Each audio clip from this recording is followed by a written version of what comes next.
বন্যা আমাদেরকে কি শিখাইল? আমি আজকে 10টা মিনিট বেশি নিব। এই যে আমরা ত্রাণ দিতে গেছি, আমার কষ্ট লাগছে কোন জায়গায়, একটা কষ্টের কথা বলি।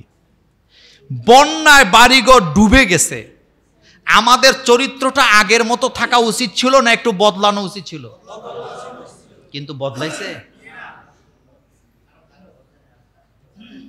এক মুরব্বি দেখলাম, চুল সাদা, দাড়ি সাদা, মাশাল্লাহ। কোনো এক কারণে ওনার মুখের ভাষা শুনে লজ্জায় আমি মুখ লুকাইতে চেষ্টা করছিলাম, যে আমার সাথে বোধহয় ওই যে রোমান ছিল।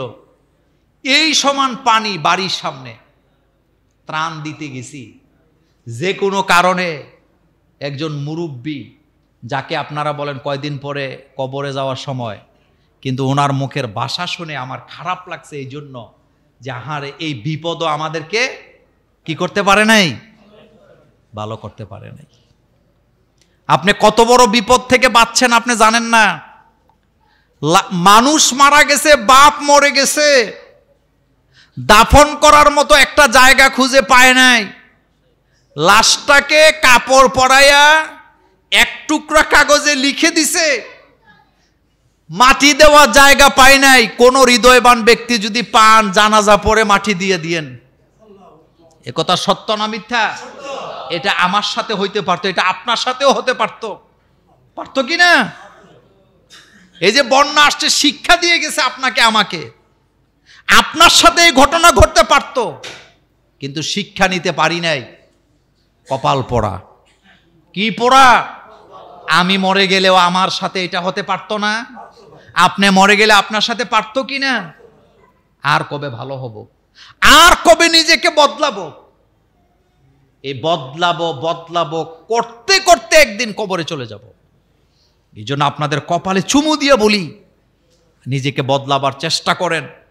এরপরে দেখেন পুলিশ, আমি পুলিশের প্রতি খুশি হয়েছি, যদিও অনেক পুলিশ ডিউটিতে যোগদান যারা করে নাই, আমরা বুঝে গেছি চোরের মনে কি।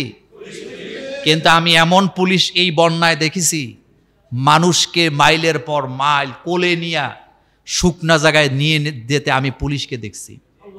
আমি পুলিশের বাড়িতে বাড়িতে সাঁতার কেটে মানুষের খাদ্য পৌঁছায় দিতে দেখেছিলাম। যেই পুলিশ মামলার ভয় দেখায়া কারো কাছ থেকে টাকা আদায় করবে না, যেই পুলিশ মানবতার কল্যাণে 24 ঘন্টা কাজ করবে, ওই ধরনের লোকদেরকে আমরা পুলিশ বাহিনীতে দেখতে চাই।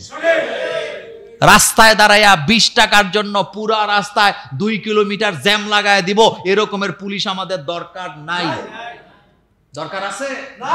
ওই পুলিশ আমরা চাই, যেই পুলিশ মানুষের লাশের গাড়ি আটকাইয়া টাকা আদায় করবে না, বরং প্রয়োজনে নিজের পকেটের টাকা দিয়া লাশের গাড়িটা বাড়িতে পৌঁছায় দাফন করার ব্যবস্থা করে দিবে। কথা কি ঠিক বললাম? ওই পুলিশ আমরা চাই না যেই পুলিশের বউর হাতে 10টা আংটি থাকবে, তার 10-12টা ফ্ল্যাট থাকবে, এরকমের হাউন আঙ্কেল আমাদের দরকার নেই। তোর মতো পুলিশ দরকারই নেই আমার। পুলিশ যদি কারো গোলামি করার জন্য পুলিশের চাকরি নিয়ে থাকে, তাকে গাড় ধরে বের করে দাও। পুলিশ শপথ করবে জনগণের কল্যাণে কাজ করার জন্য। ভালো মানুষের বিরুদ্ধে ভয় দেখাইয়া মামলা দিয়া টাকা আদায় করা, রাস্তায় গাড়ি থামাইয়া চাক্কা বড়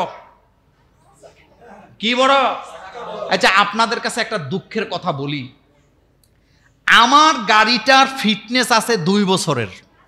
কয় বছর? 2 বছর। এবং আমার গাড়িটার ডিজিটাল পদ্ধতিতে ফিটনেস নেওয়া, এটা আমি কি বলে বিআরটিতে নিয়ে গেছি, তারা মেশিনের উপরে উঠাইছে, ওজন দিছে, সবকিছু চেক কইরা তারপরে 2 বছরের জন্য ফিটনেস দিছে। কয় বছর? 2 বছর। এই যে আমার ড্রাইভার আছে এখানে, ঢাকা গেছে, আমি গাড়িতে নাই, গাড়ি আটকাইছে পরে সে বলছে এটা অমুকের গাড়ি, ফোন লাগাইছে, আমার সাথে কথাও কইছে, কথা টথা ভালোভাবে বলে, এরপরে ফোনটা কাইটা ওরে বলতেছে গাড়ির চাক্কা মোড়া। কি মোড়া? কথা কর না কেন? আচ্ছা আপনি বলেন তো, ফিটনেস কি গাড়ির আমি বানাইছি? এটা বিআরটি দিছে না, তারা তো পরীক্ষা করেই দিছে, তো চাক্কা মোড়া হইলো কেমনে? আচ্ছা, আপনি যদি বলেন আমার গাড়ির চাক্কা মুডা, এটার ব্যবস্থা আমি এখানে আমার কিছু করার আছে? তা আমি তো গাড়িতে নাই, আমার ড্রাইভার আছে সেখানে। বাধ্য হইয়া চা পানির টাকা দিয়া তারপরে ছুটে গেছে। কথা বুঝেন নাই? এইরকমের পুলিশ আর দরকার আছে আমার? কথা বলেন না কেন? আমার দেশে হাজার হাজার যুবক বেকার আছে না নাই? যারা শপথ করবে জনগণের, রাষ্ট্রের জান মালের নিরাপত্তা আমি দেওয়ার জন্য এখানে আসছি, আমি ঘুষ খাবো না, মানুষকে বিপদে ফেলবো না, নিরপরাধ মানুষের বিরুদ্ধে ঢালাওভাবে মামলা দেব না, এই রকমের পুলিশ বাহিনী আমরা চাই। সেনাবাহিনী ছিল সবসময় আমাদের জন্য গৌরবের। এ কথা সত্য না মিথ্যা? বাংলাদেশ স্বাধীনতার পর থেকে নিয়ে সেনাবাহিনীর অবদান, এটা আমরা সবসময় খুশি ছিলাম। এটা নিয়ে আমাদের কোথাও কোনো আপত্তি কি না ছিল না, আগেও ছিল না, এখনো আমাদের নাই। আমি নিজে আমার যতটুকু বয়স হয়েছে আমি দেখেছি বিপদে আপদে সেনাবাহিনী সব সময় চেষ্টা করছে মানুষের পাশে কি থাকার জন্য, দাঁড়াবার জন্য, যেটা এবারের বন্যায়ও তারা কি করছে, প্রমাণ করেছে। ওইটাই করছে।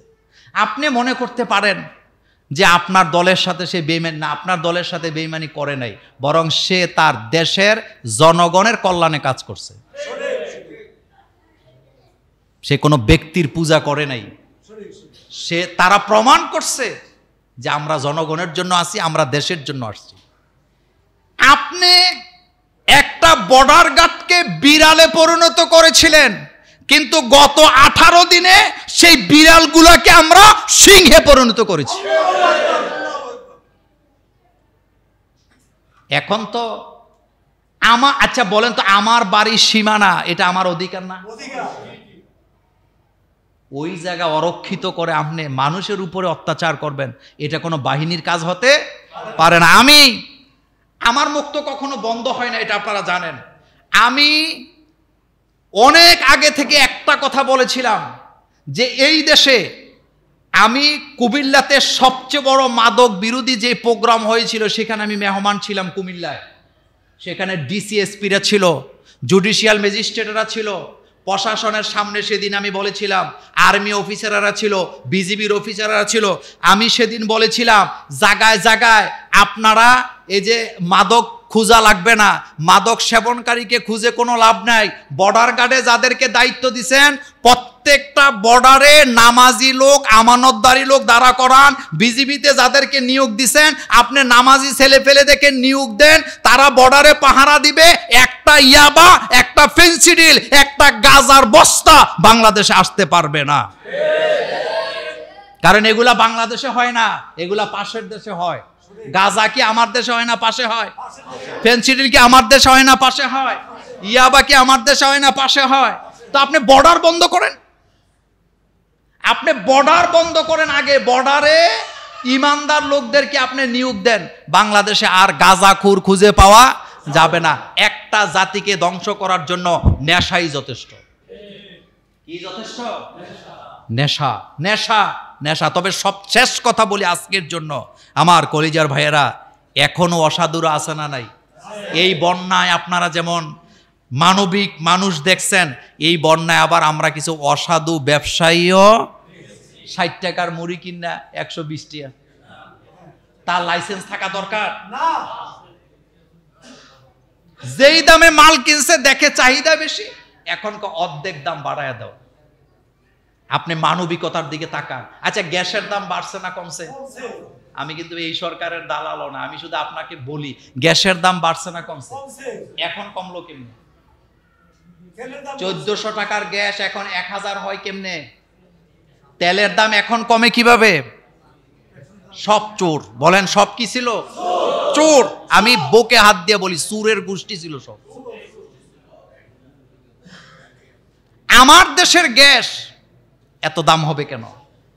আমার তেল এত দাম হবে কেন? আশ্চর্য ব্যাপার।